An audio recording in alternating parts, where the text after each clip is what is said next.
Welcome to the Winged Wheel Podcast. Here to talk all things hockey are your hosts, Brad Crisco, Ryan Hanna, and Evan Lobsinger.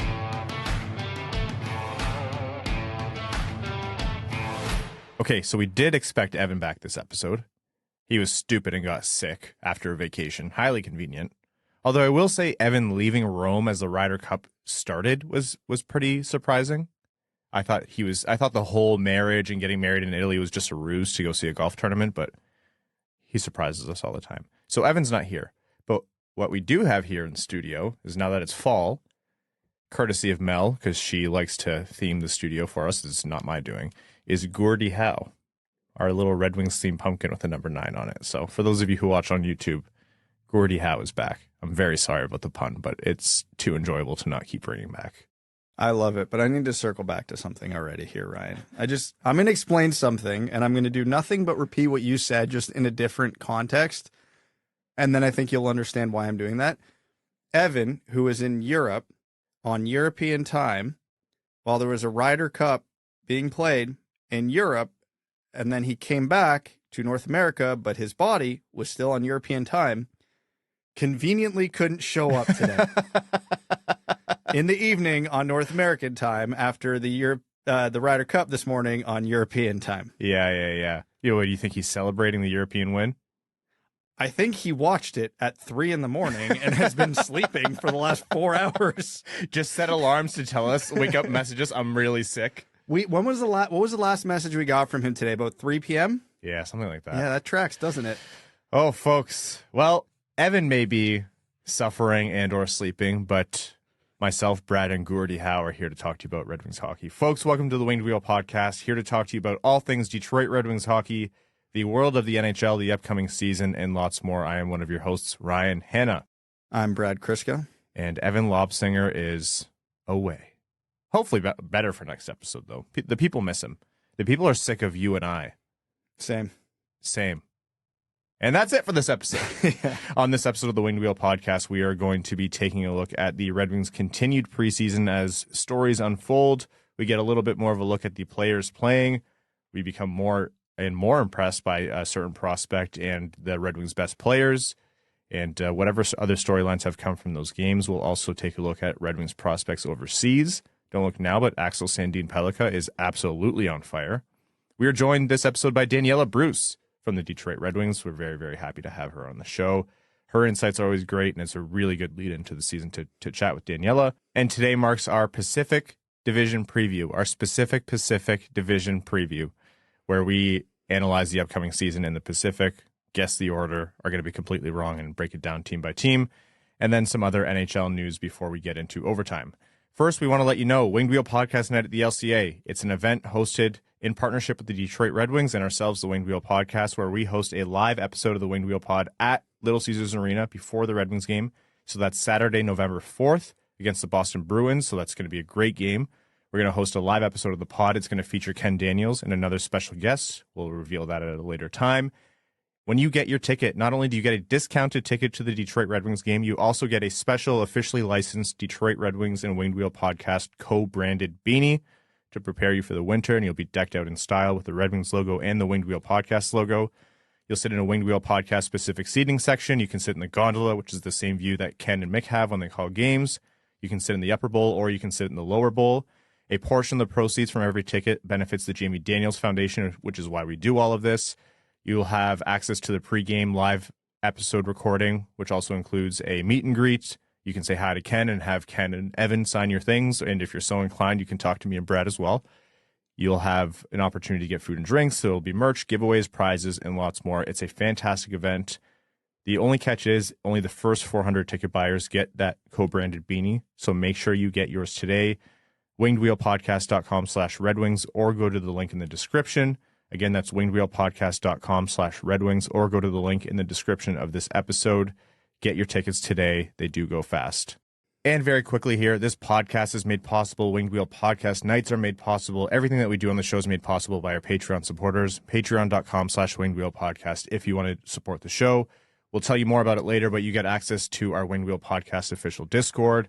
You get access to our bonus overtime episodes and any other bonus content that we make. And you're automatically entered into all of our giveaways.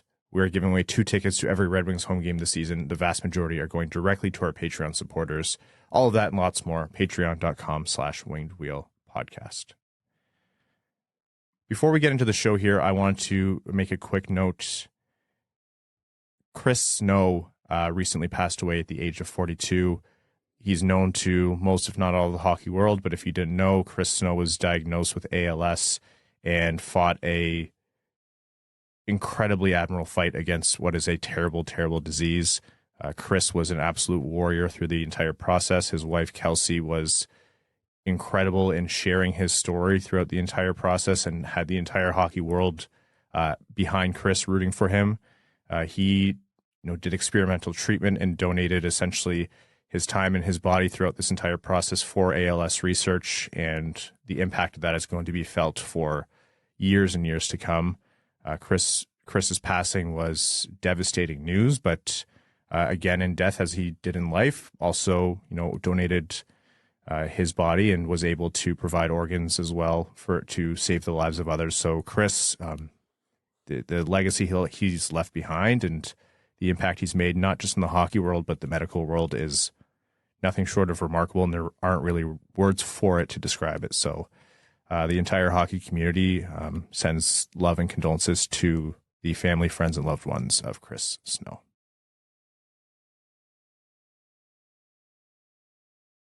I talk a lot about the NHL preseason, and I maintain that I think it should be shorter. I think it's too long, but I will say it does do a good job of illuminating a lot of things that need illuminating for teams like the Red Wings, where you don't know the roster going into the season and you don't know where different players in the future are going to factor into the lineup. What is their true ceiling? How have they really developed?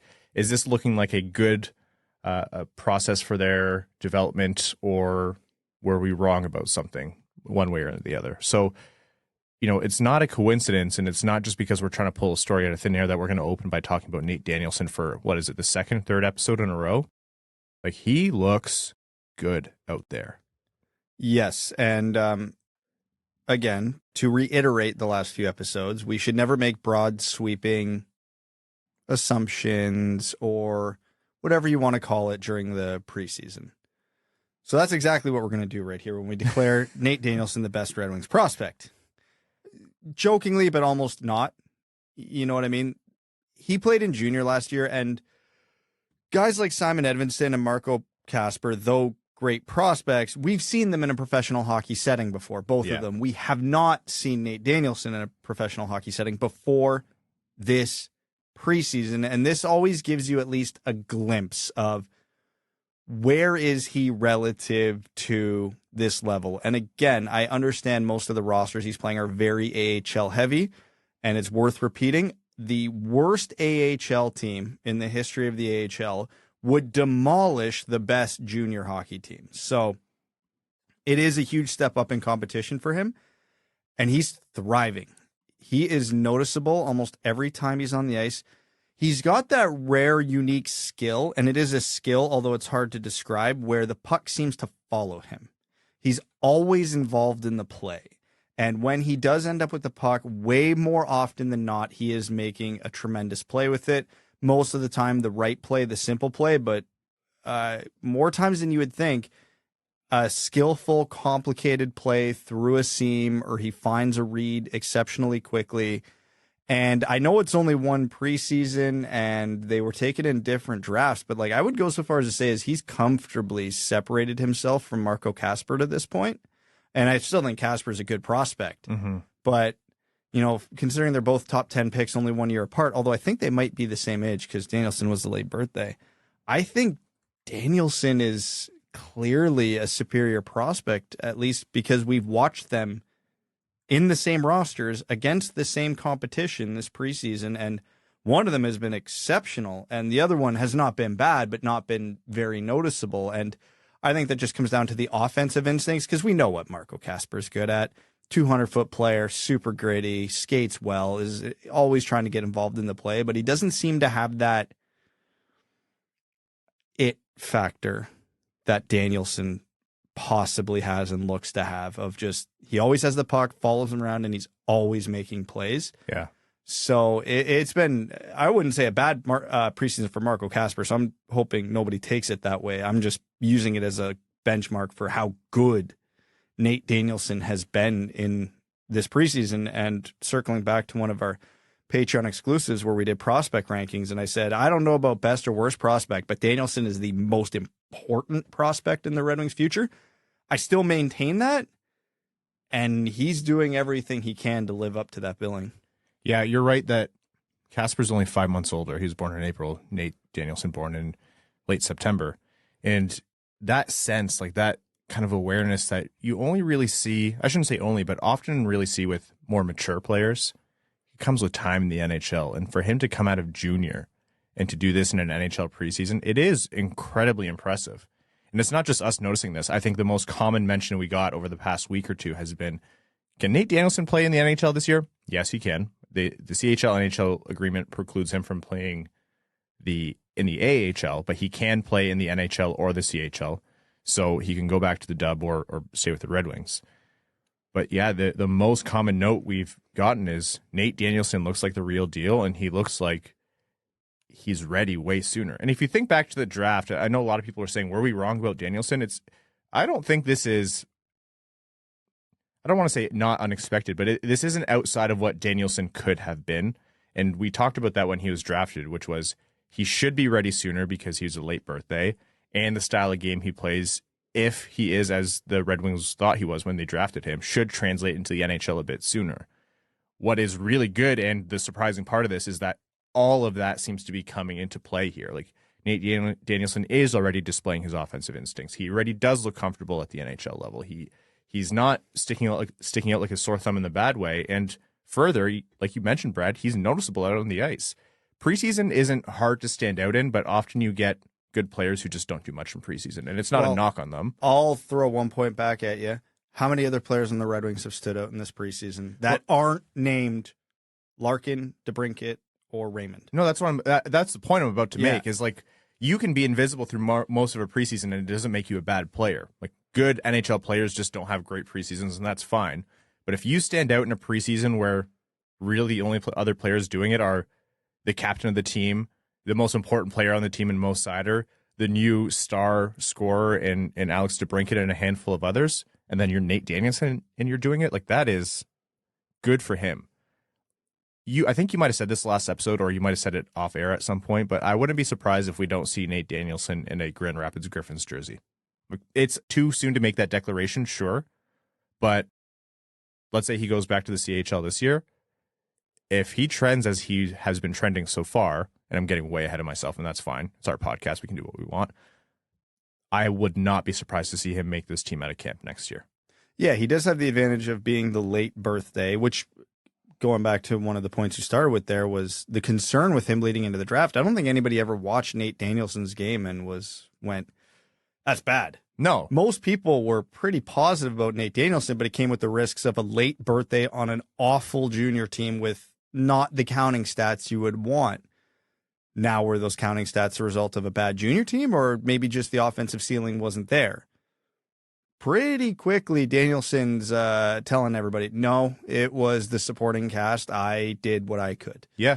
And, so by the time he's done his junior season this year with Brandon, who's probably still going to be bad, but better, he'll be 20, almost 20 years old actually he will turn 20 during camp next year. So yeah, I think it's perfectly reasonable to expect him to go straight from junior to the NHL. And, he's not going to get any games with the Red Wings this year, but if this were the Red Wings of 3 years ago with that roster, you could probably see a 9-game, let's just get his feet wet, see how it is. That's obviously not the case this year, but, the potential would have been there. And if he goes back up and dummies the WHL and comes into camp next year with a ton of confidence, yeah, I would go so far as to say I would almost expect him to be on the team at that point. Yeah. It is very early stages. So inevitably, a player's progress is never perfectly linear upwards, or it's rare that it is. So don't draw too much from this. Don't start etching into stone. But for all the signs that you'd want early on that, yeah, Nate Danielson does have that offensive ability that was kind of a question mark where it could be one way or the other at the time of drafting. He's shown way more than I would have expected any prospect to show at this stage. So, yeah, he's done a remarkable job standing out amongst the Red Wings' best players in the preseason. Speaking of the Red Wings' best players, let's talk about them. DeBrincat to Larkin connection is already a trend. DeBrincat, Larkin, Raymond, Seider on the power play is already a trend. Like the Red Wings power play in general is already trending in a way where they actually look dangerous out there. Like, it is not too soon to get excited about this. Like, this is a real thing where, yeah, Red Wings fans should be excited about their best players coming out, meshing together right away, and performing together right away. So I've noticed one very interesting trend throughout this preseason, specifically with that line and specifically with that line on the power play. We haven't seen that patented DeBrincat one-timer shot all that much. No. But what's been happening is the opposing PK has really been shading him. Mm-hmm. And that has given Raymond and Seider a lot of really good looks on the other parts of the umbrella because they're shading DeBrincat's side. There's been, that waterfall formation where Raymond comes up high, comes down low, pass goes over to him, and he can skate into the shot, especially against Washington last game. That was open a lot. And he did take a bunch of those shots, and they led to chances. Or what would happen is when that chance came available, they would commit to that, and then Seider, who scored a goal on this exact play, was able to drop a little lower at the top of the umbrella for a perfect one-timer. You often don't want to settle for a point shot, but if the point shot's from 5 to 10 feet closer in from the top of the umbrella with decent traffic in front, oh yeah, you're going to take that shot lots, and obviously Seider buried one of them, so it works. So the Red Wings could have this interesting dynamic of do the opponents let DeBrincat tee off, or do they just let the other side of the power play kind of do whatever they want? And then the few times where DeBrincat has got open, they haven't known what to do with it because he took a couple shots, but also twice this preseason, he's fired it right across the crease to Larkin for an empty net. So identical goals, DeBrincat across the crease to Larkin, who buries it. And this was kind of the point we were making. I remember right when the Red Wings traded for DeBrincat was, yes, he's an elite shooter, but because he's an elite shooter, it's going to open up other things. And we're already seeing that. And it's not like, years of Red Wings past where, God, you have Teemu Pulkkinen on the other side struggling to hit the net. You have Seider, Raymond, and Larkin as we believed in Teemu Pulkkinen. But yeah. Yeah, now you have actual talent who can absolutely take advantage of all this extra ice they're getting. So it's been really, really fascinating to watch because I don't remember the last time the Red Wings had anybody where the opponents actually had to game plan for them. Honestly. And, anyone who's watched hockey for any period of time will know this, but sometimes you get questions from people who are newer to the sport. And it's a fair question, which is, if a player is one of the only good players on his team, let's say Larkin for most of his career with the Red Wings, why isn't he getting more points? Because that's where all the production's coming from. He's getting the most minutes, etc. Hockey as a game is not designed that way. Like, you pull pressure off of you on the ice, and it makes a world of difference. Like, the knock-on effects of getting one elite player and what that does for your other good to elite players and generating that space, generating the coverage. We've talked until the sun has gone down and come up again about how teams have game planned for Lucas Raymond and they're just collapsing on him and taking away his time and space. And yeah, he's had to work on finding space and getting stronger and releasing his shot quicker, et cetera, et cetera. But he also has a disproportionate amount of coverage on him because there was almost no one else to cover. There was Larkin, and that's essentially it on his line. So, yeah, totally right. Bringing in DeBrincat changes the game and unlocks facets to other good to elite players on the Red Wings games that weren't present before. And that's part of, success begets success and winning begets winning, and getting better, it leads to more of your own players that you already had getting better. That's the calculation that, it's never really a hard move to try to bring in a good player to your team. But when you're like, why would you spend assets rather than try to draft these guys? Well, this is how you accelerate getting better as a team. It's just some preseason games, but they have looked so good. And individually as well, like Raymond it looks like all the things that we said he had to work on in the offseason has come together. He looks like a stronger skater. He's making an impact out there. Larkin looks like he's just picked up where he left off, like you mentioned about DeBrincat. Seider scoring twice on the power play, like the exact same way. All good signs to see.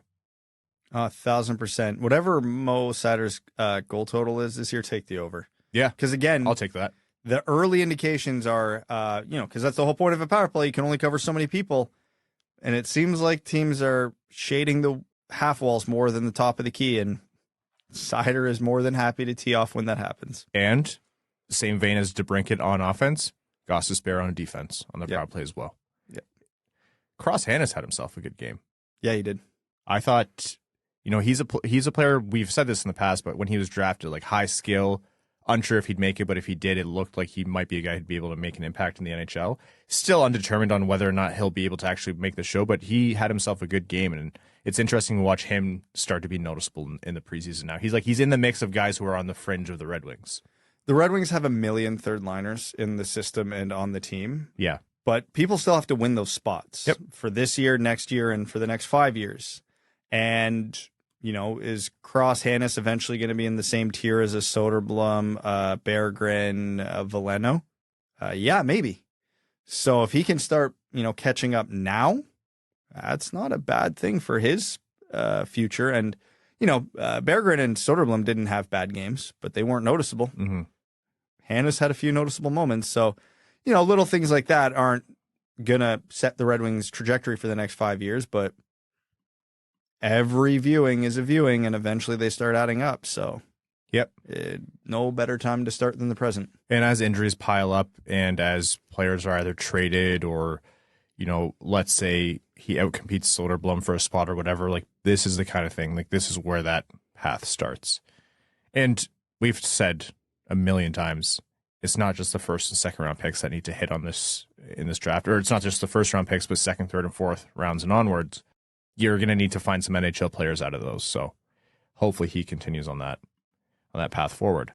So we're talking mostly just now about the September 30th game against Washington in Detroit, where they won 5-2. Goal scorers, Czarnik, Seider, Larkin, Hanas, and Larkin again. The previous game, also against Washington, was a 4-3 loss. Daniel Sprong scored a nice goal where he outweighted the goalie off of a nice pass by Simon Edvinsson that got through. It took a few deflections off some sticks, but good pass, and Sprong was really smart. Showed why he was efficient in scoring for Seattle the year previous. And other goal scorers for Detroit within like the last 3 minutes of the game were Robby Fabbri again, and nearly Robby Fabbri making it a hat trick in 3 minutes. Like he came close to that. So Fabbri fires 2 home, and you're like, okay, great, because Fabry's coming off an injury. That's exactly what you want to see him, picking up his scoring in a way where you're like, yes, the Red Wings are going to have middle six production from Fabbri. And Fabbri left the second game against Washington injured and didn't return. And we were all like, oh my God, again. Thankfully, and this is weird to say, it's not good that he's injured, but thankfully it's not lower body. It was an upper body injury, so it's not his knee again. And it doesn't look like it's going to be long term. Derek Lalonde said if he's not back soon, they're expecting early, sometime next week, in and around there. So hopefully we see Fabbri back soon. The Red Wings dropped the puck in about 2 minutes at the time of recording right now against the Chicago Blackhawks. So next episode, we'll tell you all about how Nate Danielson shut down Connor Bedard all game, I'm sure. Well, Ken and Mick were telling the story on the broadcast last night about the Red Wings actually interviewed Connor Bedard as one of the prospect interviews, knowing full damn well that they weren't getting him, but apparently asked him a lot of Nate Danielson and Western Hockey League related questions. And Bedard is on record as saying Danielson was the toughest to play against. So that means something. Like, I know it's just like a throwaway adage or it's like a throwaway anecdotal remark, but when the best player out of a draft class and one of the best players the NHL has seen come out of the draft in a long time says, yeah, this guy was extremely tough to play against, that's a really good sign. And he was saying it to an Eastern Conference team, so it's not like he was trying to, oh man, I sure would hate to play against this guy seven times a year. Wouldn't have been one of those instances. Yeah, no. Connor Bedard, you hate to give the Blackhawks any credit, but Connor Bedard's pretty funny in interviews, hey? He's got a really good dry sense of humor, which is something that McDavid and Crosby could have really used because they have the personalities that they could nail it. Bedard has the same personality, but he has it. So there's a bit of optimism there that this might not just be the, nothing burger quote machine. And overseas, we talked about Nate Danielson and how well he's doing here. Axel Sandin Pellikka crushing it in the SHL. 4-game point streak coming into October. 3 goals and an assist. Looks absolutely fantastic through 6 games. Seems to be scoring. I think Prashant noted this, like a lot of the same way from that left side on the point. He looks like the Sandin Pellikka we were excited about when the Red Wings drafted him. And he looks absolutely like one of the Red Wings' best prospects already. It's early, like so far, but he looks to be electric. Totally serious, legitimate question that I need an honest answer for. How soon is too soon to do a victory lap on a prospect? Well, we do get dunked on when we're wrong for good reason. So whenever you're getting dunked on too hard, just make sure you have that in your back pocket. Okay, I'm gonna I'm gonna have this one locked and loaded for a couple of years. So the Red Wings social media team, when you have your wealthy pick of us being absolutely wrong in your montage videos, make sure you get some good ones, which they have in the past. Credit to them. Yeah, they have. It's like, yes, we were absolutely wrong about Seider, but hey, we got the Raymond stuff right, and so the Sandin Pellikka should balance it out, I think. 100%. No, but what he could inject into this defense and offense from the defense is, just look back to any of our episodes from when he was drafted. Like, there's a reason people were excited about him. We talked about, having Danielson and Sandin Pellikka. It almost doesn't matter which order they were drafted in. And if you made us predict without knowing, we might have said the inverse, Sandin Pellikka, then Danielson. And the Red Wings walking away with both of these guys from the same draft class, that could be a massive win when other draft classes that they've had are looking a little bit tougher to see what the future might be, or it's a little murkier that these guys might pan out. Yeah, had a few of those. Thanks for bringing that up, Ryan. Yeah, well, it can't all be sunshine and roses. But no, Sandin Pellikka is going to be this year's player overseas to watch as he lights it up, it looks like. All right, before we jump into our interview with Daniella, I actually want to make a note here and pass along our condolences to Ben Sherratt and the entire Sherratt family on the passing of his father, Matthew Sherratt. So we know Ben was away from the team for personal reasons earlier in the preseason. And unfortunately, his father, Matthew, passed away at the age of 60. Our thoughts and hearts go out to the entire Sherratt family. Okay. Enough words from us. Let's hear now from Daniella Bruce, who joins us on the show again. Daniella is a broadcast reporter for the Detroit Red Wings and the Detroit Tigers, so big day for her. Miguel Cabrera's last day with the Tigers. A big day for the city of Detroit and Detroit sports, but more on that later. So Daniella and I talked about the upcoming Red Wings season and expectations and prospect camp and everything like that. So without further ado, let's hear from Daniella Bruce, broadcast reporter for the Detroit Red Wings. Daniella, I actually said to you, how is your summer going? But in a couple days here, it's going to be October. Where did time go? How was your summer? Summer was great. Obviously, I was a little busier than I normally am covering the Tigers this year, but it was all really good. I enjoyed the job, and I also did get some free time, got to go on a couple trips up north and all of that. So it was a good but very, very quick summer. It went by faster than normal, which is extremely fast. And I guess it's a good thing that the Tigers are keeping you busy later this year. I know a lot of that is to do with Miggy retiring and everything, but here's to hoping that gets better year over year, yeah? Yeah, I have my fingers crossed for some meaningful October baseball in the coming years. So I'd be okay with being busy if that's the case. Folks, we are joined once again by Daniella Bruce, broadcast reporter for the Detroit Red Wings and the Tigers. You've heard her on 97.1 The Ticket. You've seen her on Red Wings broadcasts. Daniella, welcome back to the show. You ready for another hockey season here? I am. I kind of can't believe it's already here, but very excited for everything that we have to look forward to as Red Wings fans this year. It's going to be a big season. So we were chatting a little bit before we hit record here in that it's a little bit of a peculiar year. Listeners will know this narrative by now that the team is better, but the division around them is better too. So it's kind of hard to know what to expect. Just overall broad strokes here. What do you make of the team coming into the season based on how you felt, 365 days ago? I'm going to tell you right now, Charlie's right here. She wants to make an appearance. If you hear that. This is our first I'm not editing that out. This is our first Charlie appearance. It's been so good every time I do this. Come here. Come up here. Come here. Those on YouTube are going to get a little, yeah. Hello, Charlie. Wow, she's a small girl. Yeah, very small girl. Yeah. She's bigger than her mom. That's what we always joke. Okay, now you have to get down. All right. Sorry about that. But getting back to the Red Wings, yes, I'm really excited for the changes that they made this offseason. I think everyone was impressed with what Steve Yzerman was able to pull off, not only in free agency, but obviously the Alex DeBrincat trade, the Jeff Petrie trade. This is a much deeper Red Wings team than we've seen in the last handful of years. We're not going to panic if there's an injury or two, because that's inevitably going to happen in a hockey season. And I think they're more talented too. There's more grit, there's more talent, and we're definitely deeper. So there should be, on paper, a better season, right? I know that you've talked about this a lot, that a lot of things have to fall the Red Wings' way when their entire division is improving. And then you're hoping that some of the teams at the top, like the Tampas, the Boston, Toronto, kind of take a step back, right? So there's a lot that has to go their way, but we should see some more competitive and some more compelling hockey this season. Now, there was the prospect tournament, and then there was training camp, and it helped illuminate a little bit of what to expect for the Red Wings this year. The story is, in general, is that, like you mentioned, the team is a lot better, and that's by way of having, NHL-ready players on the roster, or presumably on the roster. And that means a harder path for the rookies who are trying to break into the team. Any kind of storyline sticking out for you for those young guys trying to break into the team right now? What does Edmondson, Kasper, folks like that have ahead of them? I think the most interesting is going to be what happens for Elmer Soderblom, because we know that last season he made it on the opening night roster. And he had a really good camp. He had a great prospect tournament. He had a good camp. He was paired with some NHLers throughout camp at times. And I think it's just going to be interesting to see if he cracks that lineup. Where does he fit in, if he does fit in at all, into the Red Wings forward core?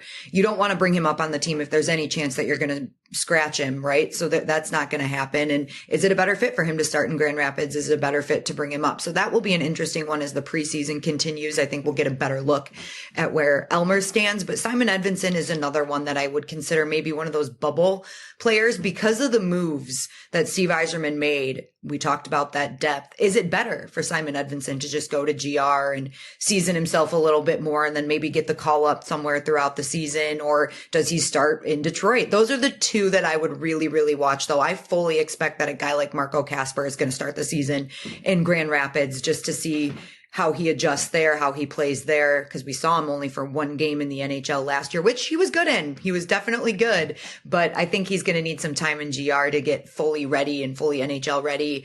But I would be looking at Simon Edmondson and Elmer Soderblom as kind of the bubble players. And I would lean more towards Grand Rapids if I had to make my pick right now. And that's only because of the players that were added during the offseason and the way this team has kind of built a nice core. You probably want to start with some of those ready NHLers. Now let's talk about those players that were added in the offseason. The highlight marquee player is Alex DeBrincat, the hometown kid finally coming home to play for Detroit. I know we've been talking about that hypothetically for years. What does that do to the makeup of the Red Wings forward core? I know it means a lot for Larkin and Raymond to potentially have him on the first line with them, or Raymond might bump down the lineup. How does that change the calculus for the Red Wings offense coming into the season? Well, it's no secret that the Red Wings need to score more goals, right? So number one, it hopefully does that. We've seen him score 40 goals in a season before, so hopefully he adds there. We saw a nice connection between him and Dylan Larkin in the preseason already, so we'd like to see that kind of stuff. But again, I know I'm probably beating a dead horse here, but it's the depth. When you look at the forward core now, you can put together 2 and 3 really solid lines. Maybe even that fourth line is going to be something to mess with. They want to build a grinder type line. Klim Kostin is another underrated player. Daniel Sprong, underrated. We've seen him throughout camp and a couple preseason games. Well, he's only played in one preseason game. What he can bring to an offense. We've got that balanced scoring, hopefully, throughout the lineup, where you didn't really see that in the past couple of years. You were really dependent on those top 2 lines to make sure, and really the top line to make sure that scoring was even happening at all. So to make that a little bit more balanced and hopefully see it throughout all 4 lines. Ken and I brought up on the stream just a couple of examples of teams like Vegas and Seattle, where Daniel Sprong came from, how their scoring was really balanced throughout the season. And those teams obviously have found some success. And that looks like where the Red Wings are trying to go. They want all 4 lines to be talented, to be able to score, and you can rely on all of them. And I think adding the players like Alex DeBrincat, Daniel Sprong, Christian Fischer, Klim Kostin, JT Compher, that adds that to this Red Wings forward core. So hopefully we see some balance as we move forward. So you brought up there the notion that the Red Wings are going to try to add scoring by, coming together as a team and being greater than the sum of their parts. Kind of like the Islanders, kind of like the Seattle Kraken, as you mentioned, have done in the past. There's, concern amongst the fan base, with some of the fan base, I'd say, is that possible? Is that realistic? Because so much of the rest of the division has so much, high-end firepower. And it's not through the fault of anyone but, having less lottery luck than other teams. What do you make of the kind of notion that the Red Wings are asking for too much of their offensive core right now, and they don't necessarily have the talent level and individual players to achieve the scoring that they need? Well, I think you kind of hit on it. They have to work with what they have, and that there is no real option to that unless you make a trade for a big superstar, which I guess isn't out of the realm of possibility in a couple of years if that's what you think this team really needs. But right now, this is our team, and that's who you have on your roster. And the lottery, we can go back to that all the time, but the Red Wings don't have a top 3 pick in all of these years that they finished in the lottery. They were a lottery team. They never got one. And you hope Lucas Raymond takes a step forward, and you hope Alex DeBrincat can be that guy. Dylan Larkin may not be the bona fide superstar that everybody wants him to be, but he's improved every single year that he's been a Red Wing. And if we keep seeing that from him, I think we're in good shape. And is it asking too much? It might be, but that's their job, right? They've got to go out there and they've got to prove that they can compete with the superstar talent. And the teams that have the superstar talent, they might not have that balanced 4 lines that we're going to talk about with the Red Wings and that we have been talking about. So hopefully that does pose some sort of advantage for them too. And they added players that are good defensively. That's the other thing. You want to see how these guys are going to match up with some of the superstars on the top lines of other teams. And I think the Red Wings are going to be tough to play against. It's not going to be a cakewalk for the McDavids of the world, the Austin Matthews of the world to come into Detroit and get a win. I'm going to talk about a player who I know you love to root for, and you're a big proponent of, Michael Rasmussen. Mm-hmm. He came back for his first preseason game, and the impact was noticeable right away in my mind. I know it's just preseason, and I tell people all the time, don't take anything home from that. But what kind of a difference does the, new and improved Michael Rasmussen make to this Red Wings team in terms of the mentality, the physicality, and the impact he has on the ice? I think it's going to be even more this year than it was last season. Once he learned how to play with his size and he picked up his skating skills, he's faster, he's stronger. It really impacted the team. When he went down last year, you saw it almost immediately that he was a key piece to this offense. And now this year, I think he's going to be able to thrive on the wing all season because of the moves that were made, the players that were added.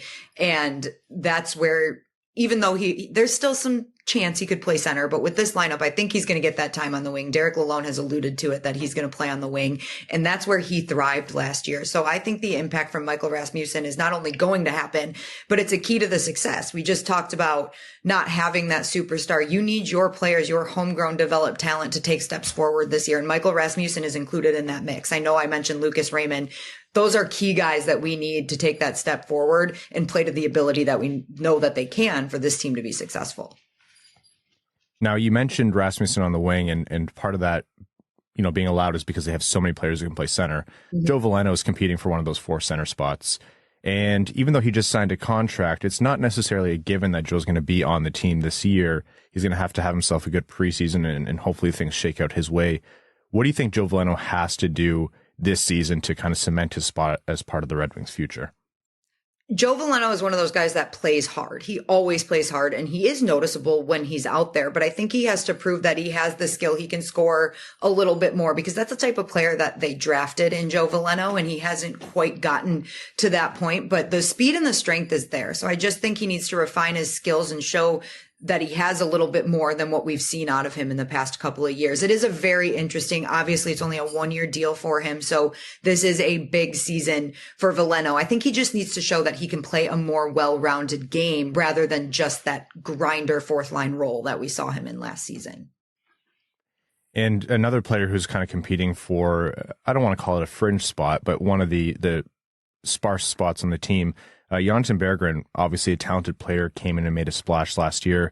I said a couple episodes ago, I think the Red Wings really should prioritize keeping him in the lineup because of his talent, but he's going to need to have himself a good preseason. It's only been 1 game. It didn't look kind of the best out there. And I think a lot back to what Derek Lalonde and Steve Yzerman have said, which is that they want to be a big, strong, tough team to play against. Berggren's not really positioned that way in his size or the way he plays. So, what does he have to do to kind of get past all those bigger, tougher players in the lineup? He has to be a stud during preseason, I think. I think he has to have a better game than, like you said, what we saw in the first one.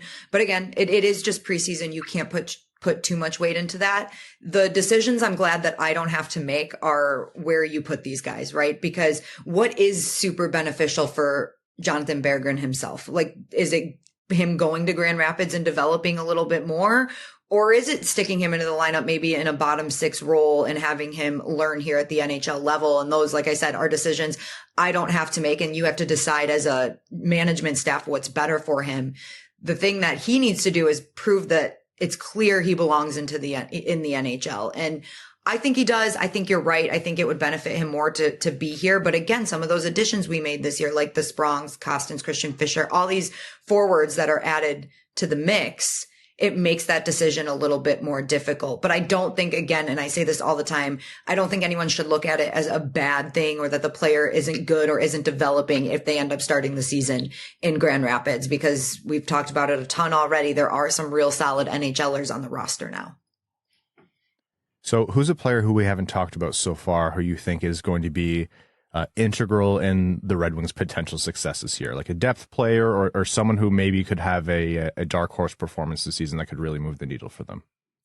Am I allowed? You said dark horse, so I can't say Mo Seider, but obviously Mo Seider is going to be a huge part of the develop. His development has never been a question. He's been great, and hopefully he takes another step forward. But I think goaltending, we haven't talked goaltending yet, and I'm going to use that as a whole because we know Ville Husso is going to take that number one job, but the backup is going to be super important, whether that ends up being Reimer or Lyon, that's yet to be determined.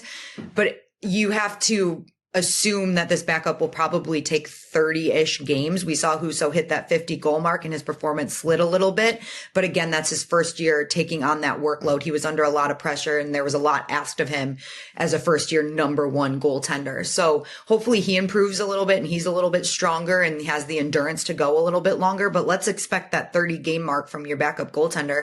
You want to see them win 15 games, right? At least. So it's going to be really important who becomes that backup goaltender. I like both Lyon and Reimer, so they'll probably battle it out a little bit to see who gets that position. And there's always the case that they carry three goaltenders because we saw that last season too.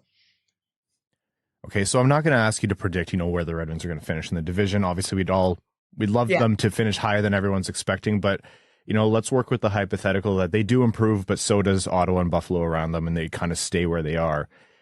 With that, being put forward, how do you measure success for the Red Wings this season? In a season where you can get better and still not be any further down the track, what do you take away to as a fan to say this is positive progress?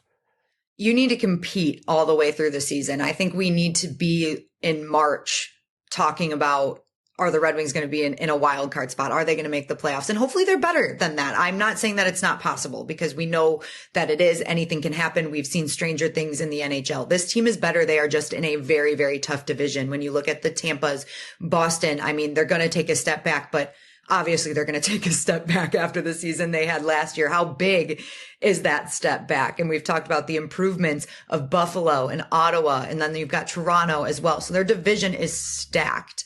And I just think you need to be competitive, not only within your division, obviously outside of it, and you need to be competing for a wild card spot at late points in the season. And Steve Yzerman mentioned in his pre-training camp press conference that it's a sign that you're coming out of the rebuild if you're not selling at the deadline, right? So that's a huge thing too. We want this team to be competitive at the deadline and not wanting to collect assets at that point. We want to be making a push to get one of those playoff spots.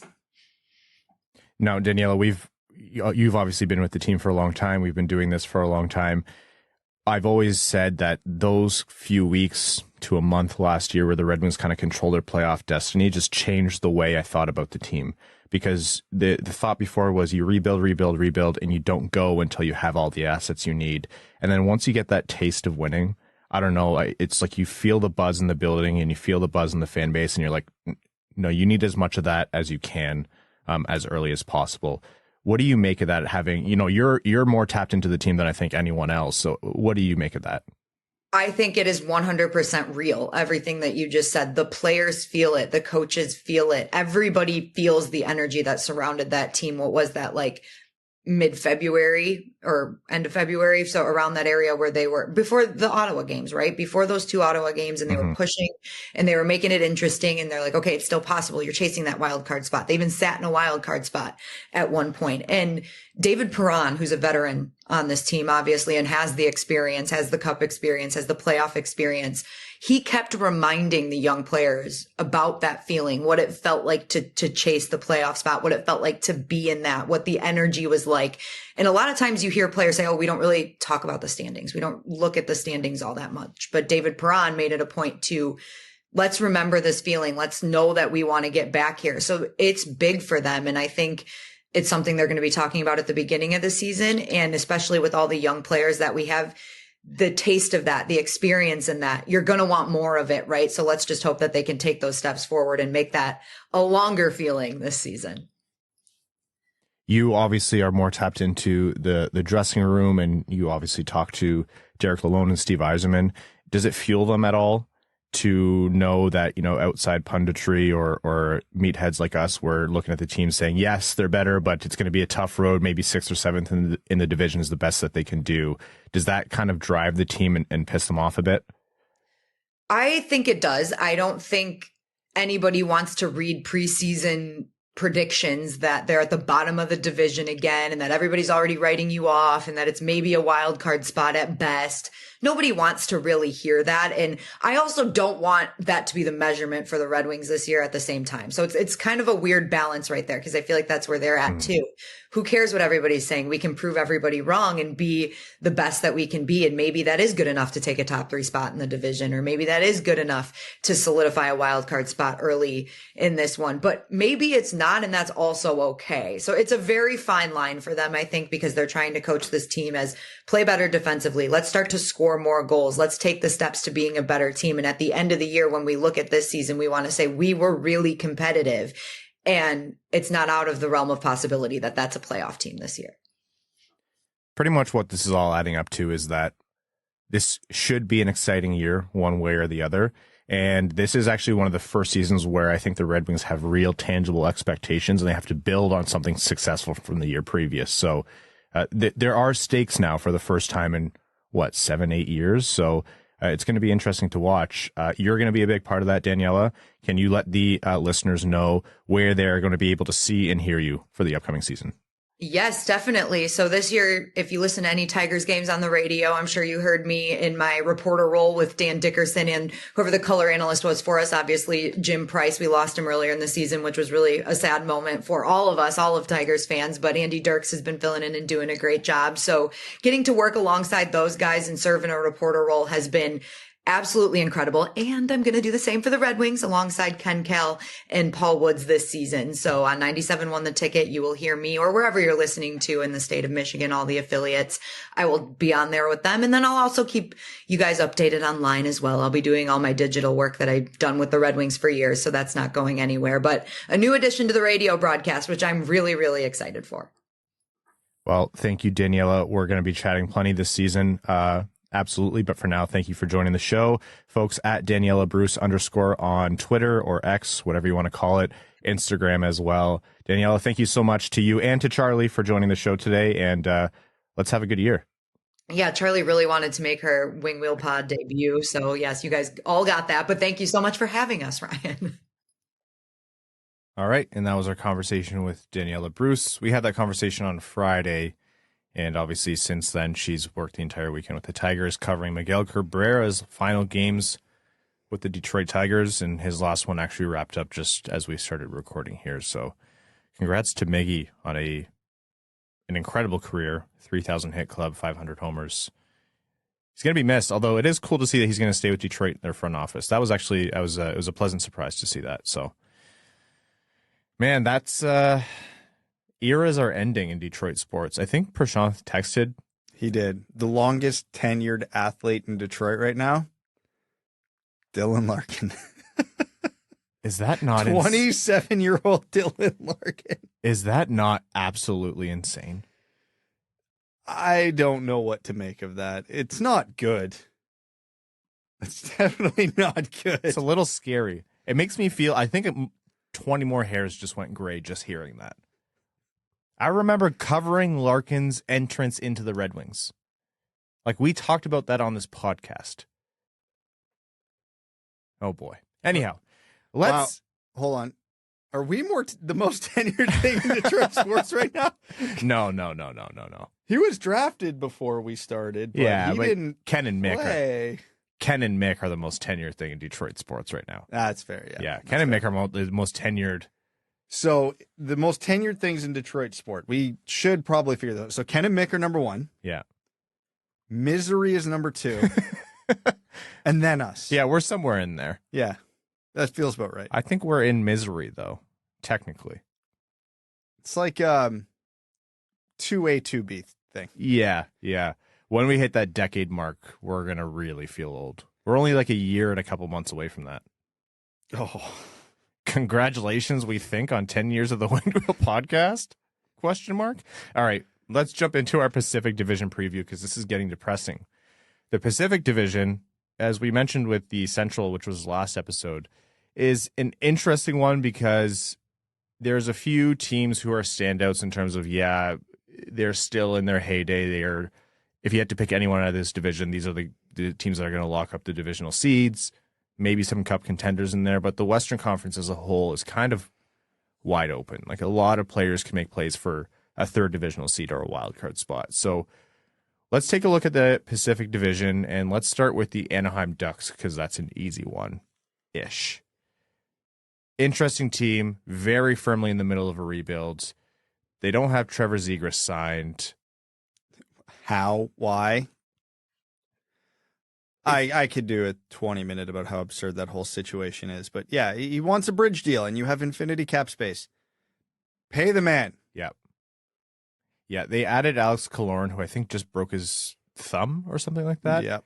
And Radko Gudas, which was an interesting signing. Radko got his money. He got paid out there, but very much a team that's not poised to be good this year. Like, if you had to make a pick for last in the division, they're probably the leading favorite on most people's minds. Have you seen San Jose's? Yeah. We'll get to that. They're the only other team I think who would be firmly in that mix, but Anaheim's story is easy. They're loading up for the future. Yes, they have Zegras in theory. Yes, they have McTavish. They have other pieces to be excited about, Drysdale, etc.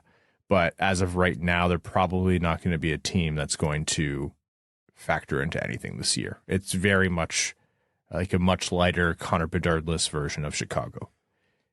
Gibson as well. What's his future in net? Is he going to be a goalie who's going to be a solution for another team looking for a starting goalie? Anaheim's not going to be a contender. The most interesting storylines are going to be how are their prospects going to do, and is Gibson going to get traded somewhere? That's exactly it. They're in that Chicago camp of they're going to be bad, but they're okay with it because they're going to be fun. Mm-hmm. Good and bad ways they're going to be fun. So if you're ever watching, having one of those nights you can't sleep and you're going to stay up and watch some late night hockey, lot of goals in the Anaheim games going both ways. So not a bad way to kill some time. But yeah, this is a development year for them.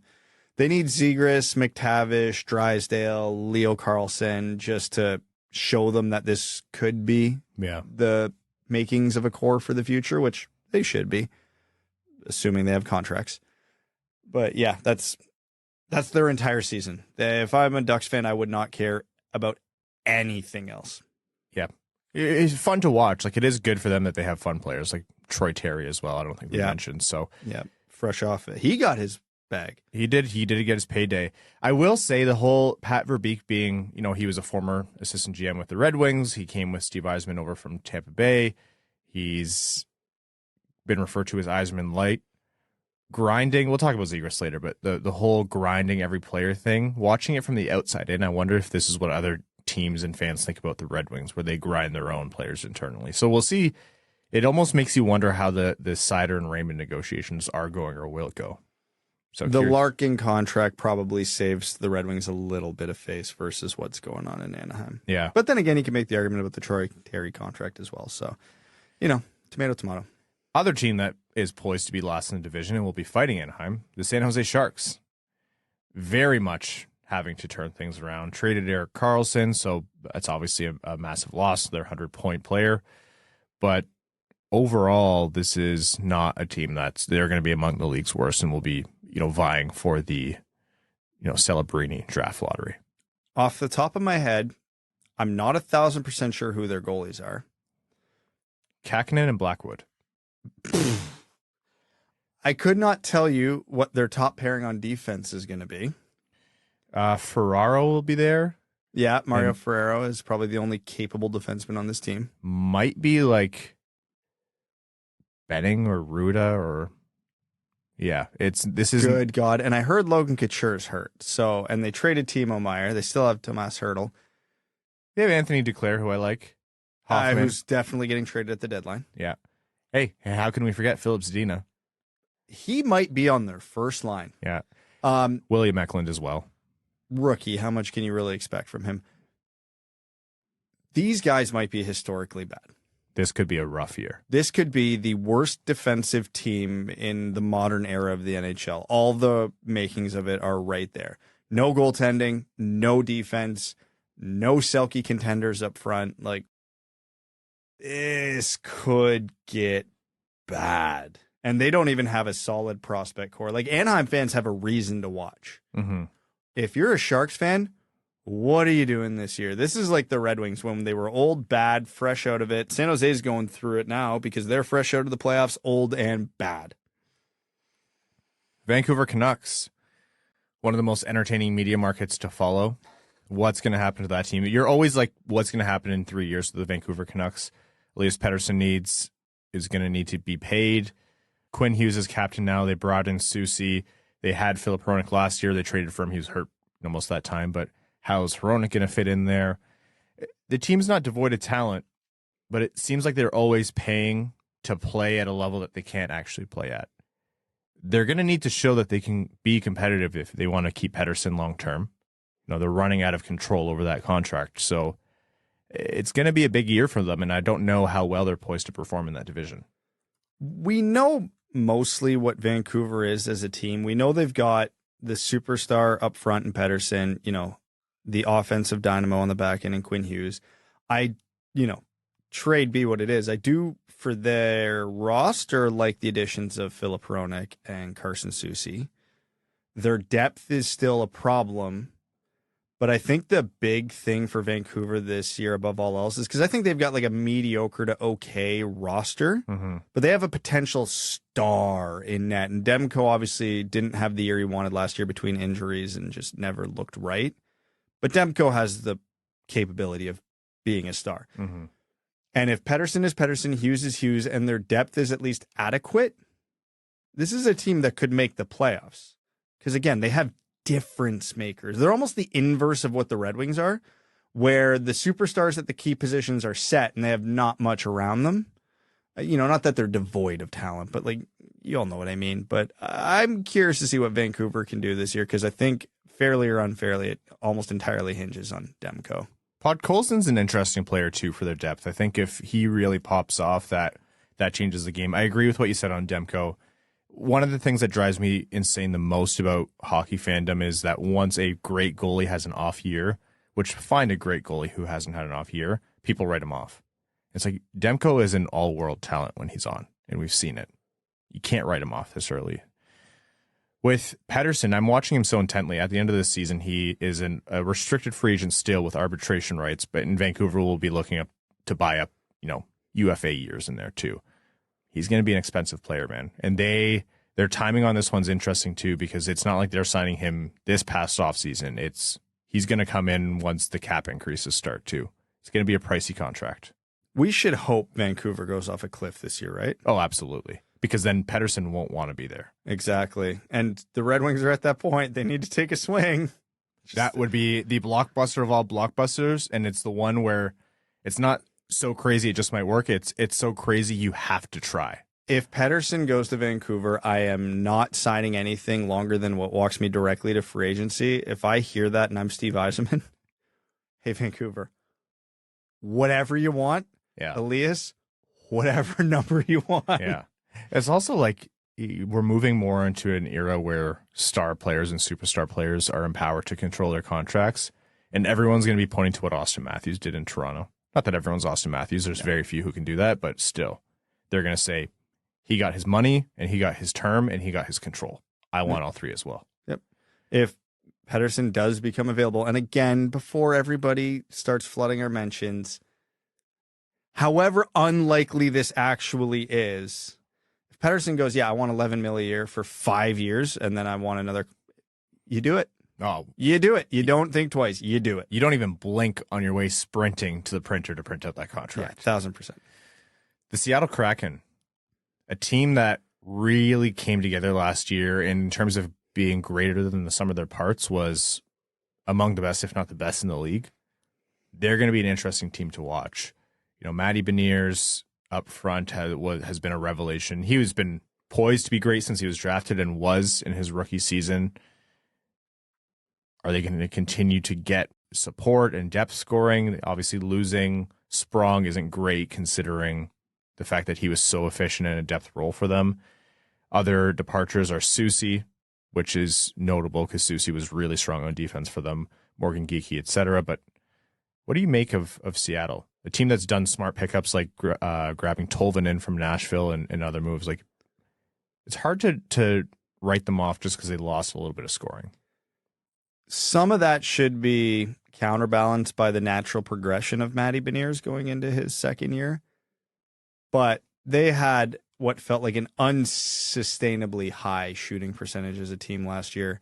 Vince Dunn and Jared McCann had career years where it would be fair to question if those are going to happen again. They lost the players that you mentioned. They didn't really add any, and their goaltending is awful.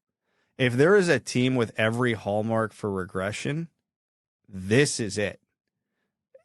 They're a great team top to bottom, but they're a team that's not built all that dissimilarly to the Red Wings. So the formula for just missing the playoffs could be there for Seattle this year, especially since, you have LA, Vancouver, Vegas, Edmonton, and Calgary all vying for those 5 playoff spots, because I don't think there's a wild card coming out of the Central.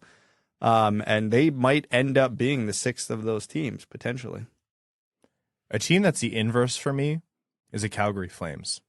Like, there's not been too much movement. Yeah, losing to Foley is absolutely not great. Like, there was some roster movement.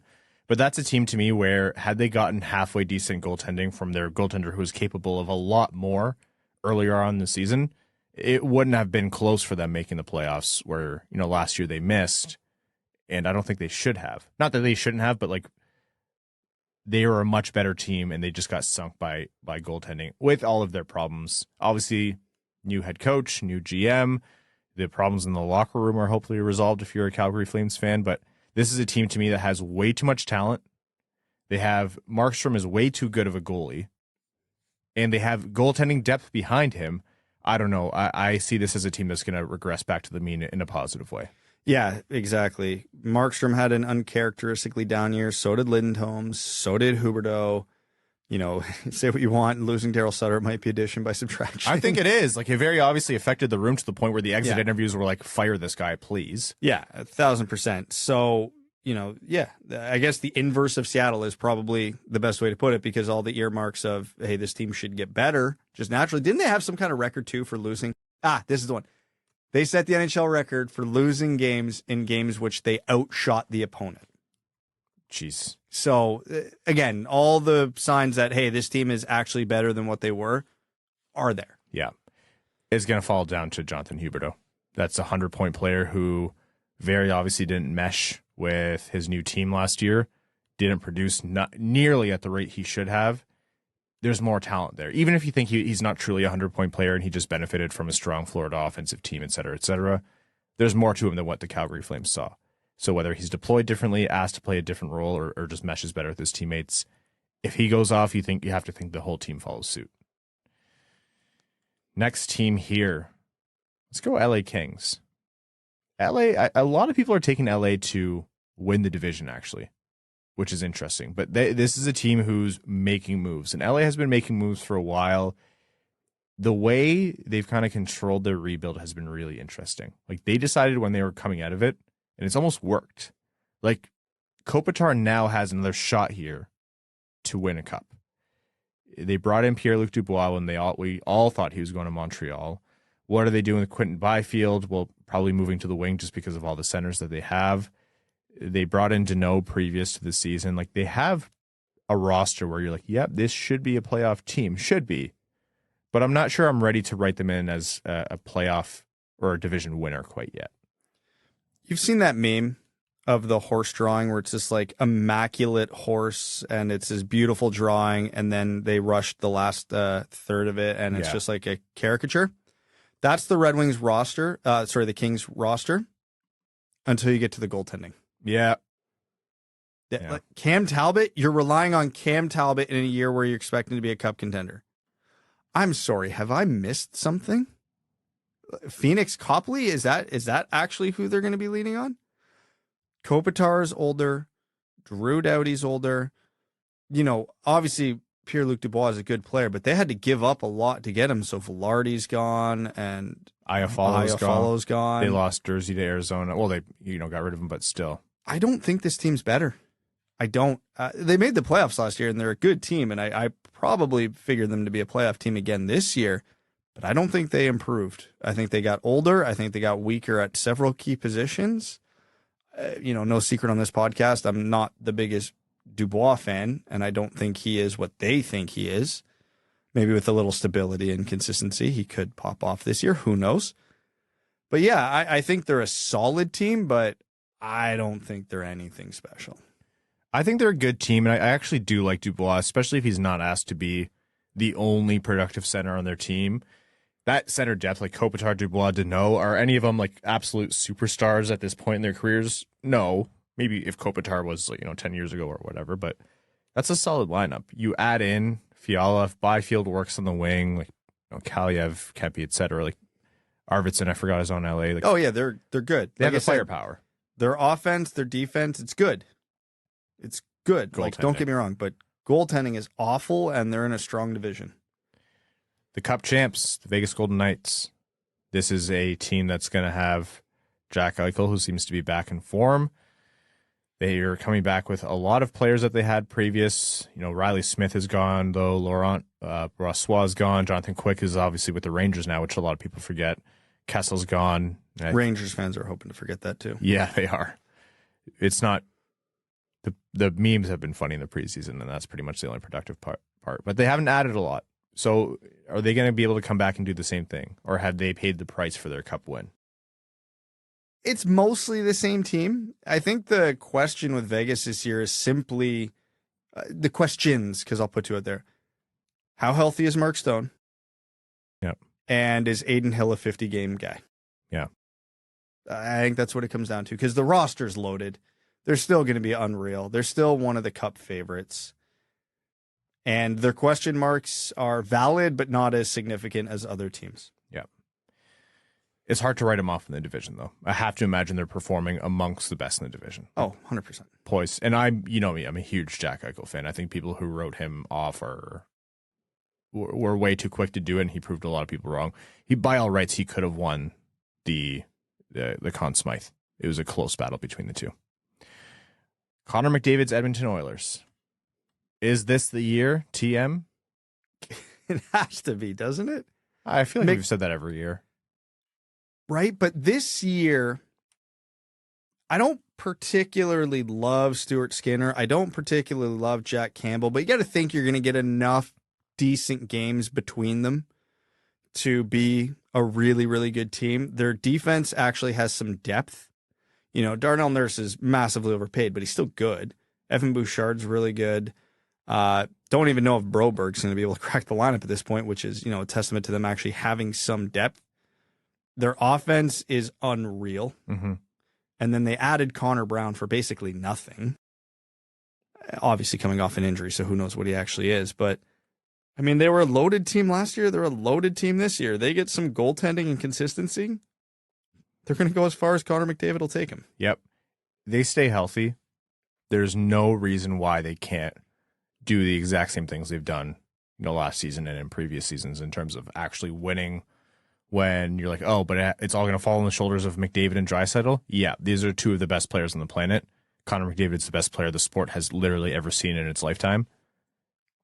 Yeah, so yes, the answer is yes. I completely agree with you, Brad. It's going to fall on really goaltending for me.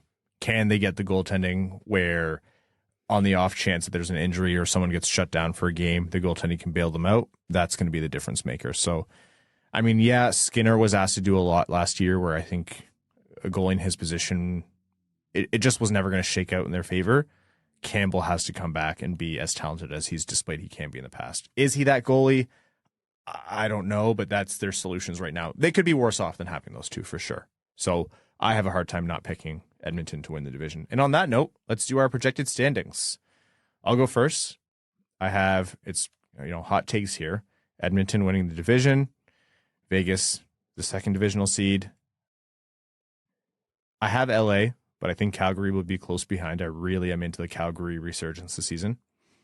I'm going to say Seattle because I think a good team, it's hard for a good team to be bad. I think you're absolutely right about regressing to the mean. So I don't know that they're necessarily going to be close to Calgary in the mix. Vancouver behind them. And then I have Anaheim, then San Jose. But you can switch those two interchangeably. I have Edmonton at 1, Vegas is 2, and I have them as their own tier in this division. Again, I could be talked either way, but when push comes to shove, I can't bring myself to bet against Connor McDavid. I'm going to go Calgary, number 3, just because, again, I like their depth. I like the fresh start. I like, from a prediction standpoint, all the signs that point to this should be better. I am going to go LA at 4 still, even though I have my questions. Again, the center depth and their offense is unreal, so that should be enough to carry them comfortably into the playoffs. I'm going to still stick with Seattle at 5 against all my better judgment. That's not so much a testament to Seattle as I just can't buy into Vancouver. I can't bring myself to do it, so I'm going to have them at 6. Mm-hmm. I'm going to go Anaheim 7 and San Jose at 8. And unlike you, I don't think I could be talked into flip-flopping them right now. Okay. I think San Jose is just truly awful this year at every position. Whereas at least with Anaheim, you could talk me into, hey, maybe John Gibson has a little bit of what he used to be. Hey, maybe one of the young guys pops off and they get some goals or whatever. I don't see that with San Jose at all. So I'm going to go Anaheim 7, San Jose 8. And that's our Pacific Division preview. Can't wait to be wildly wrong. And don't worry, we're making Evan submit his lists as well, so those will be kept for the purposes of seeing who is the least incorrect at the end of the year. Okay. I do not want to look back at last year's.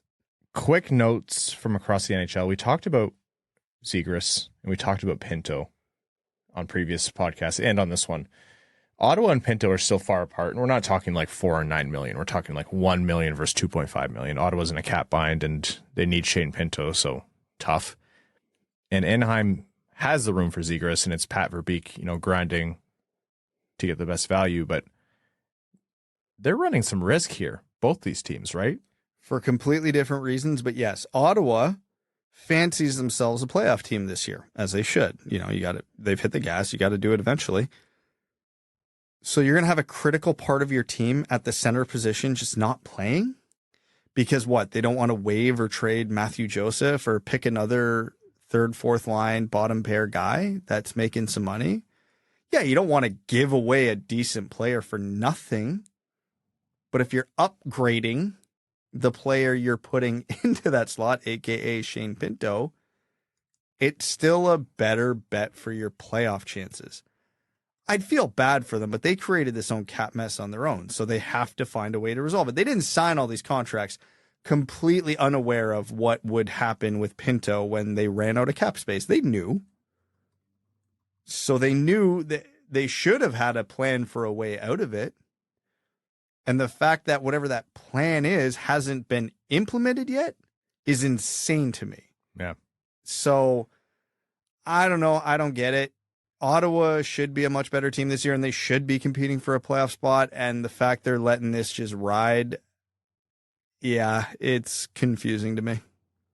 Both situations, and I'm not saying for any reasons specifically pertaining to the Red Wings, although you hope that if anything gets crazy and a player is jettisoned who shouldn't be, your favorite team's GM jumps on top of it. But both situations are interesting to watch with Pinto and Zegras. Patrick Kane, I know we talked previously on this podcast, he has taken the route of having his hip resurfacing surgery. or procedure and then is going to come back later in the year. His agency put out a video showing him essentially just skating and showing that he's in shape. So expect those conversations to come up. He's been linked to Detroit in the past because of the Alex DeBrincat connection. His hometown Buffalo is very obviously going to be the favorite to land him. He's, I think, mentioned as much of liking the idea of playing for Buffalo in the past. Buffalo is apparently keenly interested. Makes sense, honestly, if you're Buffalo to add a player like that. So no actual movement on that yet, but expect that to happen really soon. All right, we are going to jump into overtime on this episode of the Winged Wheel podcast. As I mentioned, overtime is brought to you by our Patreon supporters, patreon.com/Winged Wheel podcast. The Discord, the bonus episodes, the entries into giveaways, and lots more are some of your benefits, including plenty more that we don't mention here. You help us support the Winged Wheel podcast nights at the LCA. Like, we can only run those because of our patrons. You help us support the Jamie Daniels Foundation and their fight against substance use disorder. And you help us, grow the show, make it better, create more content, like through Expected by Whom, a show hosted by Prashant Iyer and Sean Shapiro. Please give them a listen. They're doing some fantastic work over there. Again, patreon.com/Winged Wheel podcast. Xander Willoughby asks a question who says, who scores the first goal of the season? What would be the most fun storyline? I'm going to go with DeBrincat. Goss to spare on the power play. And 2, any fantasy drafting advice? Sorry, Brad. Yes. That's not my specialty. Yes, I'll give it to you honestly, and I've learned this the hard way. When the run on goalies starts, do not get hung out to dry. When goalies go, they go fast, and make sure you have an elite goalie, unless your league is set up in such a way where their stats don't count, but usually goalies have a disproportionate amount of value in fantasy hockey. I will throw on one thing that always worked for me back in the day when I actually used to do this, and depending how the league's set up, the rules and the value can vary wildly, but I always looked at, I don't know how to explain this fully properly, the difference in value between the player available to me at different positions relative to the next best player. So if I had a late pick in the first round, and this would have been around the 2015 to 2017 era, last time I really got into this seriously, there would always be an 80 or a 90 point forward available at my pick, but there was always Erik Karlsson available. Yeah. I could comfortably get an 80 to 90 point forward in the second round still because there was a lot of them. Maybe back then that might have been a 70 to 80 point player, but Erik Karlsson was always 10, 20, 30 points ahead of the next defenseman available. So me waiting on the forward, I would only drop maybe 5-ish points in production. Whereas if I waited on that defenseman, I would drop 20, 30 points in production. So I would always just look at that because, oh, crap, I didn't get Ryan Nugent-Hopkins. Oh, well, Tyler Seguin's available 10 picks later. What's the real difference? Obviously, neither of those. Seguin's not good anymore, but at the time. Whereas it was Erik Karlsson, and then you would downgrade to Drew Doughty, who would finish 15 points behind him. Next one here from Jennifer Reed says, what are your feelings regarding special teams? If the team falters, are we going to look to individual players or coaching or both? That's tough to say right now because we've really only seen the one unit, right? Like both units should be capable this year because of the players they've added. We've had years and years of the second power play unit just being a chasm compared to the first unit. So on the power play this year, since that's not the case anymore, I think that would be coaching. I almost feel like the same argument for the PK because it feels like they brought in guys specifically for the PK this offseason, right? Yeah. That's the number one thing I hear when people talk about the positives of Justin Holl. They'll be like, oh yeah, this limitation, that limitation, but let me tell you, on the PK, guy's great. And between him and Sherratt and whoever else you throw in the PK and Kopp and Comfer and whatever, the PK should be good. Yeah. So, yeah, I think if they can get good systems in place, it'll be good. And if it's not good, then yeah, you could probably point at the systems. Moritz Seider says, conservatively, what do we think Mo's offensive upside likely could be, given that he gets enough talent around him to maximize that potential? 55, 60-ish, like if we're talking ceiling. Yeah, I think that's within range. And he's come close enough where you can see that. I mean, he might have a season where he absolutely blows up and surpasses it, but I think he should be able to hit that steady enough in his best years. It's also going to be dependent on what's around him, right? Like this year, Gostisbehere will steal some of his points just because he'll be getting the opportunity. And if we're looking long term and everything goes according to plan, Sandin Pellikka should eventually take his role on the top power play, right? So it's all contextual. Orange Sunquist says, Verbeek calls you up and offers Zegras for Raymond and Veleno. Do you do it? Say no, but it's interesting. I would strongly consider it. Yeah. Like immediately in my head, I would say I would consider it. Right now, my head's leaning no. But this year would go a long way into determining that. Because if Raymond doesn't bounce back, if Raymond's not a 60, 65 point guy this year, then that trade's a no-brainer. Mm-hmm. Especially positionality, too. And yeah. Something's wrong with the diffuser. Talks about Danielson being more NHL ready than Kasper, something we mentioned earlier in the episode. And actually called out, I don't think we talked about this, was Kasper stepping up to fight Mantha. That was awesome. The fight itself was not great. But I love the mentality. Yeah. That was one of the worst hockey fights I've ever seen. Honestly, if I'm fighting a guy that much taller than me, you're staying as close as you can so they can't leverage all that. Oh, 100%. Yeah. 100%. But self-defense does not make a good fight. Yeah. Okay. We are actually going to wrap up this episode of the Winged Wheel podcast. We have a Red Wings Blackhawks game to cover. I have some editing to do. Thank you all so very much for listening to the show. To all of you who support on Patreon, it means the world. Patreon.com/Winged Wheel podcast if you want to support. And get your tickets to Winged Wheel Podcast Night at the LCA. wingedwheelpodcast.com/Red Wings, or go to the link in the description of this episode. Make sure you're one of the first 400 tickets to get your Red Wings Winged Wheel Podcast co-branded beanie. To all of our listeners, new and old, we appreciate you so much. And to all of our name-level supporters on Patreon, we couldn't do this without you.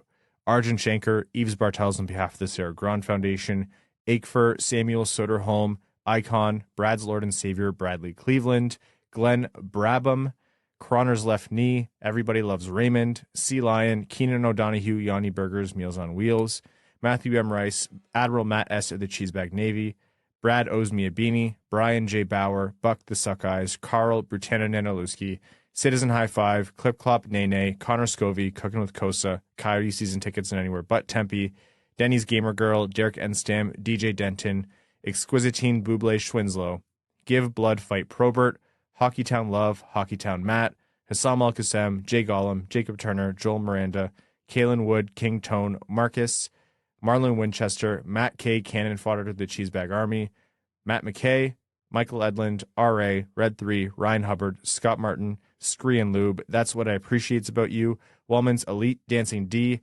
What's That Smell, Iserplan Stan, General Andy Bohan of the Cheesebag Army, Sam Bankson, Adam Rose, Ain't No Shame in Rogaine, Axel Sandin Pellikka, Big Cheese, Brad Simmons, Brian Vasha, Captain Antonio Gracias of the United Federation of Cheesebags, Chuck Buffchest, the Tarpless Goon, Commander Ben Barron of the Cheesebag Space Force, Connor Leighton, Corey Prida, Darren Fick, D-Boss, Snip Show, Frank Stanley, Gene Sullivan, Griffey Boy, Henrik Robert Deeks, James Laporte, James Pridemore, Jeremiah Dobo, J.M. Rhapsody, John Evans Derogatory, John Engels, Josh Yelton, Kevin McCracken, Quaz, Linda Hull, Maximilian, Melissa Erickson, Norris Sider, Ophelia, Steven, the Hodag, the Hat 123, Winging It in San Diego, X, formerly AA Ron, and your second favorite patron. We'll talk to you guys Wednesday. Thanks for tuning in to the Winged Wheel Podcast. Be sure to check out wingedwheelpodcast.com, where you can subscribe to the show on iTunes, Spotify, or wherever you get your podcasts. You'll also find links to other ways to support the show, such as Patreon, official podcast apparel, and more. And don't forget to follow the show on Twitter at Winged Wheel Pod. And of course, the hosts at Brad Crisco, at Ryan Hanna WWP, and at Hockeytown Evan.